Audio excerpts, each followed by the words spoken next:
Placido, fin da bambino, era destinato a una vita diversa, speciale, segnata da un incontro straordinario. Figlio di un nobile romano, venne affidato a San Benedetto da Norcia, il grande maestro della fede, quando aveva solo 7 anni. Era un bambino di cuore puro, di mente aperta, pronto a imparare e a seguire con devozione ogni parola del suo maestro. La sua infanzia fu segnata da un episodio che, ancora oggi, riecheggia come una prova tangibile della fede. Un giorno, mentre Placido si trovava vicino a un lago per attingere acqua, scivolò e cadde nelle acque profonde. Per un bambino piccolo, quelle acque erano come un abisso che lo inghiottiva. Ma San Benedetto, che era lontano, nella sua cella, vide tutto in una visione. Con il cuore colmo di preoccupazione e fede, chiamò il suo discepolo Mauro e lo esortò: «Corri subito, Placido è caduto nel lago». Mauro, senza esitazione, chiese la benedizione del maestro e corse al lago. Quello che accadde dopo fu un miracolo che nessuno poteva spiegare se non con la potenza della fede. Mauro, con la benedizione di San Benedetto, camminò sull'acqua, senza affondare, come se il lago fosse terra solida sotto i suoi piedi. Arrivato a Placido, lo tirò fuori dalle acque fredde e lo riportò a riva, sano e salvo. San Benedetto, con l'umiltà che lo caratterizzava, attribuì il miracolo all'obbedienza di Mauro. Mauro, d'altra parte, lo riconobbe come un segno della fede e della benedizione del suo maestro. Ma Placido, con la semplicità e l'innocenza di un bambino, disse che aveva visto lo stesso San Benedetto accanto a lui. Il padre di Placido, Tertullo, quando venne a sapere di questo evento straordinario, fu profondamente commosso. La virtù e la santità di suo figlio gli riempirono il cuore di gratitudine, tanto che decise di donare parte delle sue ricchezze a San Benedetto. Quei doni servirono per costruire il grande monastero di Montecassino, che sarebbe diventato il cuore pulsante della spiritualità benedettina, e alcuni altri romitaggi, tra cui uno in Sicilia, vicino alla città di Messina. Placido, nonostante la sua giovane età, venne scelto per guidare il monastero di Messina.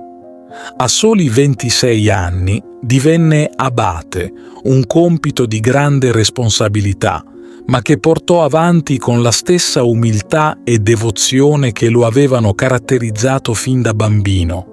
La sua fama di santità si diffuse rapidamente e molti giovani desideravano unirsi a lui, attratti dalla sua luce interiore e dalla purezza del suo cuore.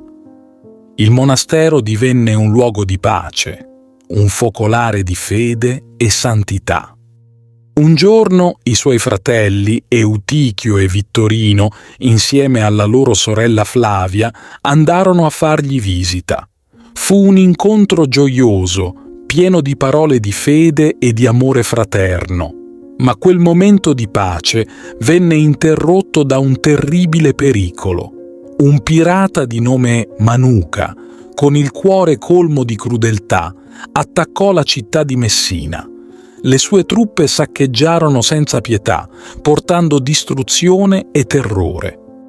Non contento di devastare la città, Manuca si diresse verso il monastero. Con la sua banda di uomini armati, sfondò le porte del cenobio e irruppe con furia. Gli occhi di quei barbari si accesero di odio quando videro i monaci in preghiera.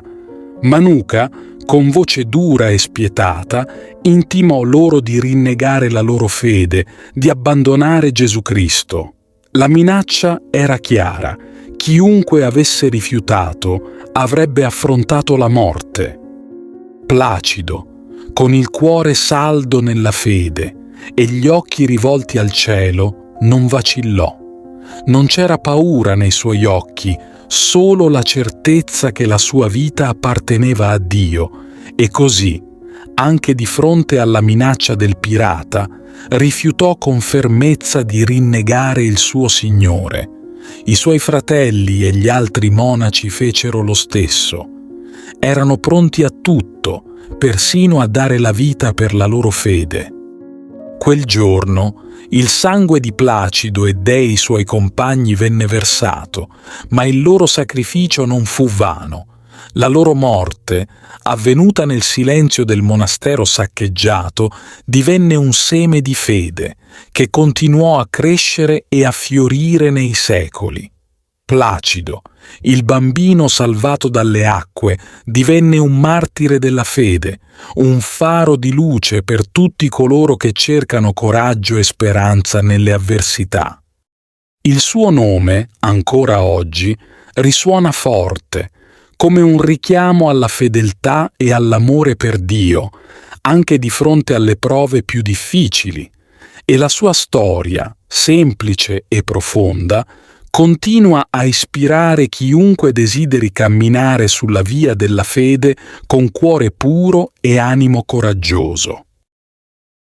Ti invito calorosamente a iscriverti al nostro canale per darci supporto e permetterci di continuare a creare nuovi video che condividono storie ed esperienze ispiratrici. La tua iscrizione è un prezioso sostegno che ci motiva a condividere più contenuti di valore e a diffondere messaggi di speranza, fede e crescita personale. Grazie di cuore.